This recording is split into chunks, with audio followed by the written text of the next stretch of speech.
घ्यायचं नाही आणि अजिबात मागे सरायचं नाही. आपण काही चोर नाही, दलाली खोर नाही, ना टेबला खालून आपण पैसे घेत नाही, ना भ्रष्टाचार केलेला नाही. आपण आपल्या न्याय हक्काचं 50%च्या ओबीसी मधून आरक्षण मागतोय. आणि ह्या सरकारनं आपल्याला 3 वर्ष झालं फक्त लालच दाखवले. ज्या ज्या वेळेला आपण उपोषणाला मनोज दादा बसतील त्या वेळेला ह्या सरकारचं शिष्टमंडळ मनोज दादांच्या भेटीला पाठवलं आणि लेखी सुद्धा मागण्या मान्य केलेल्या आहेत, परंतु त्याची अंमलबजावणी होत नाही. मग ह्या सरकारनं एवढ्या हलक्यात कसं घेतलंय आपल्याला ते आपल्याला बघायचंय. म्हणून आता अख्ख्या महाराष्ट्रातल्या मराठ्यांनी कामाला लागायचंय. आता नाही तर कधीच नाही. म्हणून आता आपली 1 महिन्याचं मुदत आहे आपल्याला.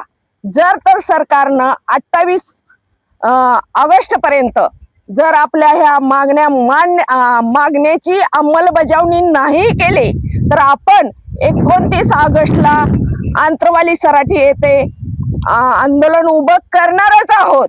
आणि ती कसं आंदोलन असणार आहे माहितीये का? सोक्ष मोक्ष लागणार आहे, शेवट होणार आहे आपला तिथं. मग काय मागं सरायचं काय विषय नाही आपला. आपण चोर नाही ना, त्या दलाली खोर आहे. आपण भ्यायचं काय काम आहे? भ्यायचं कोणी हक्कात ज्याचा हक्काच असतं त्यांनी भ्यायचं काही काम नाही. त्यामुळं पूर्ण ताकदीनं बंधू आणि भगिनींनी महाराष्ट्रातल्या कामाला लागायचं आणि प्रत्येक घरातल्या मराठ्यांनी 29 ऑगस्टला आंतरवाली सराटी येते सर्वांनी हजर व्हायचं आहे. म्हणायचं नाही की आम्हाला ही काम आहे ती काम आहे.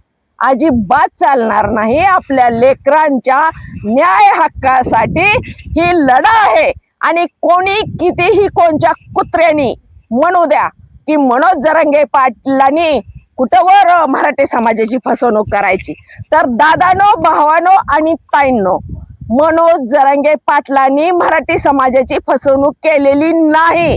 फसवणूक केली ती सरकारने केले. कारण तुम्ही आम्ही बघतच आलोय वारंवार सरकारच्या विनंतीला मनोज जरांगे पाटलांनी मान दिलाय आणि आंदोलन थांबवलंय, उपोषण थांबवलंय. पण ह्या सरकारनं मागण्या पण मान्य केल्या पण त्या अंमलात आणलेल्या नाहीत. मग त्या कधी आणणार? या सरकारनं ओबीसी सवलती मराठ्यांच्या लेकरांना दिल्या म्हणून बातमीला सुद्धा दिलं, परंतु आता कॉलेजच्या लेकरांच्या फी 100% भरून घेतल्या द्या. मग काय कसली फसवणूक म्हणायचं? मग कधी तुम्ही ओबीसी सवलत लेकरांना आमच्या लागू करणार आहे? का अंमलात आणली नाही? तुम्ही मान्य केले ना मागण्या, मग अंमलात कधी आणणार आहे?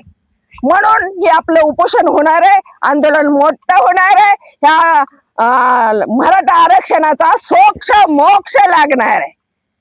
त्यामुळं महाराष्ट्रातल्या मराठ्यांनी, प्रत्येक मराठ्यांनी अजिबात मागे सरायचं नाही आणि भ्यायचं नाही. एवढं लक्षात ठेवायचं ना. आता कामाला लागायचं. 1 महिन्यात सगळ्याची कामं ओके करून घ्यायची आणि 29 ऑगस्टला आंतरवाली सराटी ते हजर व्हायचंय. जय शिवराय.